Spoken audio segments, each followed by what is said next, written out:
на Алтае, где полей необъятная ширь. День, когда первый снег уже растаял, и видна небо майского синь. Вот когда целину поднимали, бегал я босоногим мальцом, и когда всем не дали, давали, я счастливый гордился отцом. А деревня была небольшая, одна улица вечно в пыли, где галдела мальчишечья стая, обсуждая проблемы свои.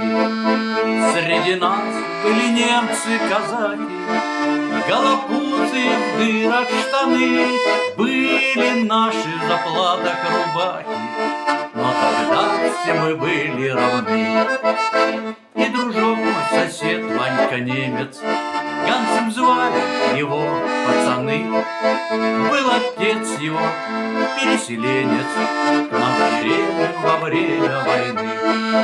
Помню, как он пахал огороды всей деревни до самой зари, как потом запрягал он подводу, Рождество нам подарки дарил. Жил я с другом своим по соседству, вместе в школу ходил и в кино. И счастливому нашему детству бабка пальцем грозила в окно.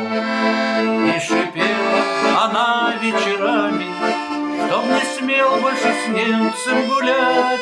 И лупили меня ремнями, и жалела потом меня мать. Мать жалела меня и ругала, и никак я не мог понять, почему ж она мне запрещала с Ванькой немцем рассветы встречать.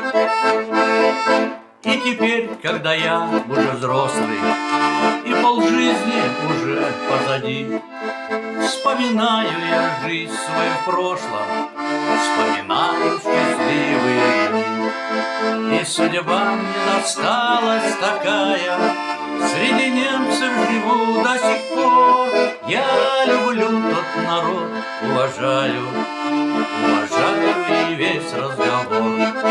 И мне жаль тех людей непокорных, что сейчас покидают страну, словно жизнь подрубили на корни, словно камнями иду я ко дну.